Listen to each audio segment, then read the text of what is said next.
ओम शांति।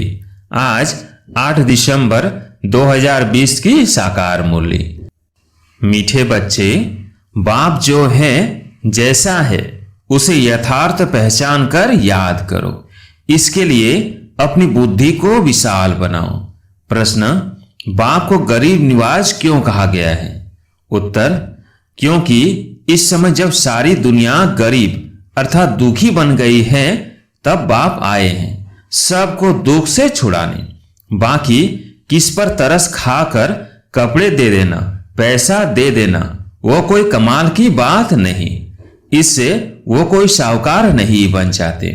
ऐसे नहीं मैं कोई इन भीलों को पैसा देकर गरीब निवाज कहलाऊंगा। मैं तो गरीब अर्थात पतितों को जिनमें ज्ञान नहीं है उन्हें ज्ञान देकर पावन बनाता हूं। गीत है, यही बहार है दुनिया भूल जाने की। ओम शांति। मीठे मीठे बच्चों ने गीत सुना। बच्चे जानते हैं गीत तो दुनियावी मनुष्यों ने गाया है। अक्षर बड़े अच्छे हैं। इस पुरानी दुनिया को भुलाना है। आगे ऐसे नहीं समझते थे। कलयुगी मनुष्यों को भी समझ में नहीं आता है कि नई दुनिया में जाना होगा तो जरूर पुरानी दुनिया को भूलना होगा। भल इतना समझते हैं पुरानी दुनिया को छोड़ना है, परंतु वो समझते हैं अजुन बहुत समय पड़ा है, नई सो पुरानी होगी। ये तो समझते हैं परंतु लंबा टाइम डालने से भूल गए हैं। तुमको अब स्मृति दिलाई जाती है, अभी नई दुनिया स्थापन होती है, इसलिए पुरानी दुनिया को भूलना है। भूल जाने से क्या होगा? हम ये शरीर छोड़ नई दुनिया में जाएंगे, परंतु अज्ञान काल में ऐसी ऐसी बातों के अर्थ पर किसका ध्यान नहीं जाता। जिस प्रकार बाप समझाते हैं ऐसे कोई भी समझाने वाला नहीं है। तुम इनके अर्थ को समझ सकते हो, यह भी बच्चे जानते हैं। बाप है बहुत साधारण। अनन्य अच्छे अच्छे बच्चे भी पूरा समझते नहीं हैं, भूल जाते हैं कि इनमें शिव बाबा आते हैं। कोई भी डायरेक्शन देते हैं तो समझते नहीं कि यह शिव बाबा का डायरेक्शन है। शिव बाबा को सारा दिन जैसे भूले हुए हैं। पूरा न समझने कारण वो काम नहीं करते। माया याद करने नहीं देती, अस्थाई वो याद ठहरती नहीं। मेहनत करते करते पिछाड़ी में आखिर वो अवस्था होनी जरूर है। ऐसा कोई भी नहीं जो इस समय कर्मातीत अवस्था को पाले। बाप जो है जैसा है उनको जानने में बड़ी बुद्धि चाहिए। तुमसे पूछेंगे बाप दादा गर्म कपड़े पहनते हैं? कहेंगे दोनों को पड़े हुए हैं। शिव बाबा कहेंगे मैं थोड़ी गर्म कपड़े पहनूंगा, मुझे ठंडी नहीं लगती। हाँ, जिसमें प्रवेश किया है उनको ठंडी लगेगी। मुझे तो न भूख न प्यास कुछ नहीं लगता। मैं तो निर्लेप हूं। सर्विस करते हुए भी इन सब बातों से न्यारा हूं। मैं खाता पीता नहीं हूं। जैसे एक साधु भी कहता था ना, मैं न खाता हूं न पीता हूं। उन्होंने फिर आर्टिफिशियल वेश धारण कर लिया है। देवताओं के नाम भी तो बहुतों ने रखे हैं और कोई धर्म में देवी देवता बनते नहीं हैं। यहाँ कितने मंदिर हैं। बाहर में तो एक शिव बाबा को ही मानते हैं। बुद्धि भी कहती है फादर तो एक होता है, फादर से ही वर्षा मिलता है। तुम बच्चों की बुद्धि में है। कल्प के इस पुरुषोत्तम संगम युग पर ही बाबा से वर्षा मिलता है। जब हम सुख धाम में जाते हैं तो बाकी सब शांति धाम में रहते हैं। तुम्हारे में भी ये समझ नंबरवार है। अगर ज्ञान के विचारों में रहते हैं तो उन्हों के बोल ही वो निकलेंगे। तुम रूप बसंत बन रहे हो बाबा द्वारा। तुम रूप भी हो और बसंत भी हो। दुनिया में और कोई कह न सके कि हम रूप बसंत हैं।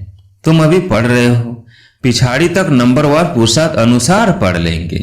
शिव बाबा हम आत्माओं का बाप है ना, यह भी दिल से लगता तो है ना। भक्ति मार्ग में थोड़ी दिल से लगता है।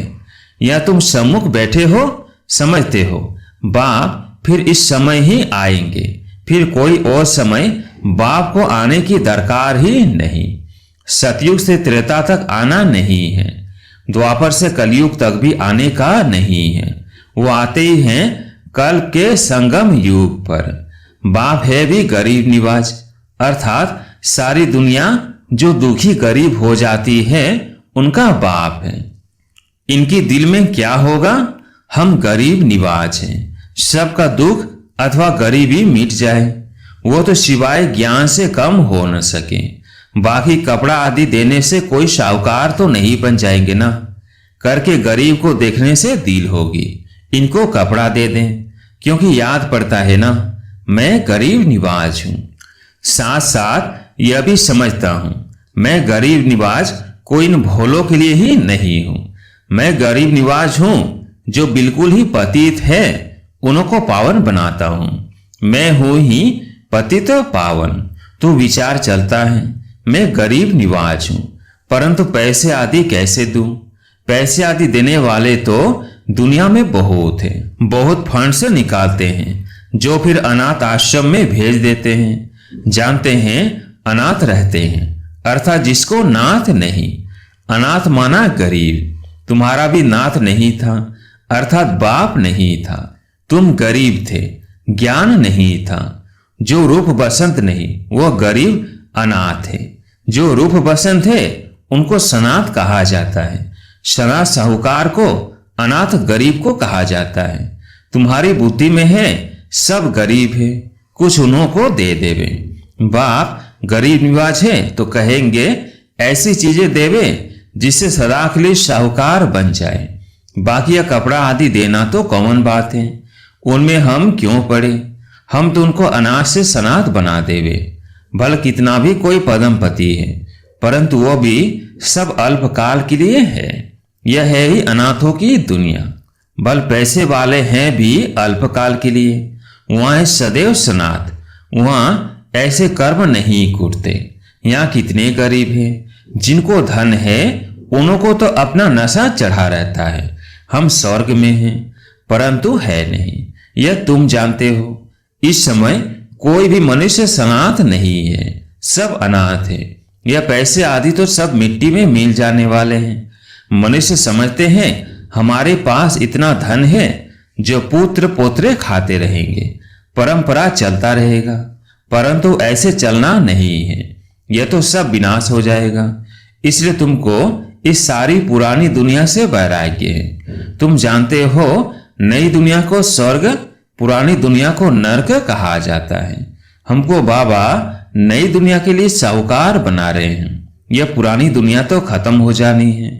बाप कितना साहूकार बनाते हैं। यह लक्ष्मी नारायण साहूकार कैसे बने? क्या कोई साहूकार से वर्षा मिला? वो लड़ाई की जैसे दूसरे राजगद्दी पाते हैं। क्या ऐसे राजगद्दी पाई? वह कर्मों अनुसार यह धन मिला। बाप का कर्म सिखलाना तो बिल्कुल ही न्यारा है। कर्म अकर्म विकर्म, अक्षर भी क्लियर है ना। शास्त्रों में कुछ अक्षर है, आटे में नमक जितने रह जाते हैं। कहाँ इतने करोड़ मनुष्य, बाकी 9 लाख रहते हैं, 1/4% भी नहीं हुआ। तो इसको कहा जाता है आटे में नमक। दुनिया सारी विनाश हो जाती है। बहुत थोड़े संगम युग में रहते हैं। कोई पहले से शरीर छोड़ जाते हैं, वह भी रिसीव करेंगे। जैसे मुगली बच्ची थी, अच्छी थी तो जन्म बिल्कुल अच्छे घर में लिया होगा। नंबरवार सुख में ही जन्म लेते हैं। सुख तो उनको देखना है, थोड़ा दुख भी देखना है। कर्मातीत अवस्था तो किसकी हुई नहीं है। जन्म बड़े सुखी घर में जाकर लेंगे, ऐसे मत समझो यहाँ कोई सुखी घर है नहीं। बहुत परिवार ऐसे अच्छे होते हैं, बात मत पूछो। बाबा का देखा हुआ है। बहुएं एक ही घर में ऐसे साथ मिलाप में रहती है जो बस सभी साथ में भक्ति करती है, गीता पढ़ती है। बाबा ने पूछा इतनी सब इकट्ठी रहती है, झगड़ा आदि नहीं होता? बोला हमारे पास तो स्वर्ग है, हम सभी इकट्ठे रहते हैं, कभी लड़ते झगड़ते नहीं हैं, शांत में रहते हैं। कहते हैं यहाँ तो जैसे स्वर्ग है। तो जरूर स्वर्ग पास्ट हो गया है, तब कहने में आता है ना कि यहाँ तो जैसे स्वर्ग लगा पड़ा है। परंतु यहाँ तो बहुतों का स्वभाव स्वर्गवासी बनने का दिखाई नहीं देता। दास दासिया भी तो बनने हैं ना, यह राजधानी स्थापन होती है। बाकी जो ब्राह्मण बनते हैं वो दैवी घराने में आने वाले हैं, परंतु नंबर वार है। कोई तो बहुत मीठे होते हैं, सबको प्यार करते रहेंगे, कभी किसको गुस्सा नहीं करेंगे। गुस्सा करने से दुख होता है। जो मनसा वाचा कर्मणा किसको दुख ही देते रहते हैं, उनको कहा जाता है दुखी आत्मा। जैसे पुण्य आत्मा, पाप आत्मा कहते हैं ना। शरीर का नाम लेते हैं क्या, वास्तव में आत्मा ही बनती है। सब पाप आत्माएं भी एक जैसी नहीं होती हैं। पुण्य आत्मा भी सब एक जैसी नहीं होती, नंबरवार पुरुषार्थ अनुसार होते हैं। स्टूडेंट खुद समझते होंगे ना कि हमारे कैरेक्टर्स अवस्था कैसी है, हम कैसे चलते हैं। सबको मीठा बोलते हैं, कोई कुछ कहे हम उल्टा सुल्टा जवाब तो नहीं देते हैं। बाबा को कई बच्चे कहते हैं, बच्चों पर गुस्सा आ जाता है। बाबा कहते हैं जितना हो सके प्यार से काम लो। छोटे बच्चे को सुधारने के लिए कान से पकड़ते हैं, कृष्ण के लिए दिखलाते हैं ना, उनको ओखली से बांधा। यह भी यहाँ की बात है। छोटा बच्चा चंचल है तो खटिया से व झाड़ से बांध लो, थप्पड़ नहीं लगाओ, नहीं तो वह भी ऐसे सीख जाएंगे। बांधना ठीक है, ऐसे तो नहीं बच्चा बड़ा होकर माँ बाप को बांधेगा, नहीं। यह है ही बच्चों के लिए शिक्षा। बिल्कुल तंग करे तो कान से पकड़ सकते हो। कोई बच्चे एकदम नाक में दम कर देते हैं। निर्मोही भी बनना चाहिए, यह तो तुम बच्चे समझते हो। हमको यह लक्ष्मी नारायण बनना है। एम ऑब्जेक्ट सामने खड़ी है, कितनी ऊंच एम ऑब्जेक्ट है। पढ़ाने वाला भी हाईएस्ट है ना। श्री कृष्ण की महिमा कितनी गाते हैं। सर्वगुण संपन्न, 16 कला संपन्न। अब तुम बच्चे जानते हो हम वो बन रहे हैं। तुम यहाँ आई हो यह बनने के लिए। तुम्हारी यह सच्ची सत्य नारायण की कथा है ही नर से नारायण बनने की। अमर कथा है अमरपुरी जाने की। कोई सन्यासी आदि इन बातों को नहीं जानते। कोई भी मनुष्य मात्र को ज्ञान का सागर व पतित पावन नहीं कहेंगे। जबकि सारी सृष्टि ही पतित है तो हम पतित पावन किसको कहें। यहाँ कोई पुण्य आत्मा हो न सके। बाप समझाते हैं ये दुनिया पतित है। श्री कृष्ण है अव्वल नंबर, उनको भी भगवान नहीं कह सकते। जन्म मरण रहित एक ही निराकार बाप है। गाया जाता है शिव परमात्माए नमः। ब्रह्मा विष्णु शंकर को देवता का, फिर शिव को परमात्मा कहते हैं। तो शिव सबसे ऊपर हुआ ना, वह है सबका बाप। वर्षा भी बाप से मिलना है। सर्वव्यापी कहने से वर्षा नहीं मिलता है। बाप स्वर की स्थापना करने वाला है तो जरूर स्वर का ही वर्षा देंगे। यह लक्ष्मी नारायण है नंबर 1। पढ़ाई से यह पद पाया। भारत का प्राचीन योग क्यों नहीं मशहूर होगा, जिससे मनुष्य विश्व का मालिक बनते हैं। उसको कहते हैं सहज योग, सहज ज्ञान। है भी बहुत सहज। एक ही जन्म के पुरुषार्थ से कितनी प्राप्ति हो जाती है। भक्ति मार्ग में तो जन्म बाय जन्म ठोकरे खाते आए, मिलता तो कुछ भी नहीं। यह तो एक ही जन्म में मिलता है, इसलिए सहज कहा जाता है। सेकंड में जीवन मुक्ति कहा जाता है। आजकल तो देखो कैसे कैसे इन्वेंशन निकालते रहते हैं। साइंस का भी वंडर है, साइलेंस का भी वंडर देखो कैसा है। वह सब कितना देखने में आता है। यहाँ कुछ नहीं है। तुम शांति में बैठे हो, नौकरी आदि भी करते हो। हाथ काटे दिल यार डे, और आत्मा की दिल यार तरफ। आशिक माशूक भी गाए हुए हैं ना, वो एक दो की शक्ल पर आशिक होते हैं। विकार की बात नहीं रहती, कहां भी बैठे याद आ जाएंगे। रोटी खाते रहेंगे, बस सामने उनको देखते रहेंगे। अंत में तुम्हारी अवस्था हो जाएगी, बस बाप को ही याद करते रहेंगे। अच्छा, मीठे मीठे सिकिलधे बच्चों प्रति माता पिता बाप दादा का याद प्यार और गुड मॉर्निंग। रूहानी बाप की रूहानी बच्चों को नमस्ते। हम रूहानी बच्चों की रूहानी बाप दादा को याद प्यार गुड मॉर्निंग नमस्ते नमस्ते। धारणा के लिए मुख्य सार। पहला पॉइंट, रूप बसंत बन मुख से सदा सुखदायी बोल बोलने हैं, दुखदायी नहीं बनना है। ज्ञान के विचारों में रहना है, मुख से ज्ञान रतन ही निकालने हैं। दूसरा पॉइंट, निर्मोही बनना है, हर एक से प्यार से काम लेना है, गुस्सा नहीं करना है, अनाथ को सनाथ बनाने की सेवा करनी है। आज प्यारे मीठे बाबा का वरदान है, अपवित्रता के नाम निशान को भी समाप्त कर हिज होलीनेस का टाइटल प्राप्त करने वाले होली हंस भव। अपवित्रता के नाम निशान को भी समाप्त कर हिज होलीनेस का टाइटल प्राप्त करने वाले होली हंस भव। जैसे हंस कभी भी कंकड़ नहीं चुगते, रतन धारण करते हैं, ऐसे होली हंस किसी के अवगुण अर्थात कंकड़ धारण नहीं करते। वे व्यर्थ और समर्थ को अलग कर व्यर्थ को छोड़ देते हैं, समर्थ को अपना लेते हैं। ऐसे होली हंस ही पवित्र शुद्ध आत्माएं हैं। उनका आहार व्यवहार सब शुद्ध होता है।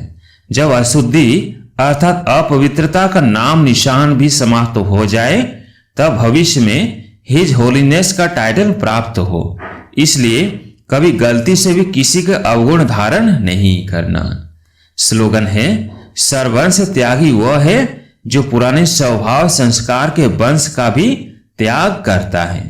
सर्वंश त्यागी वह है जो पुराने स्वभाव संस्कार के वंश का भी त्याग करता है। अच्छा, ओम शांति।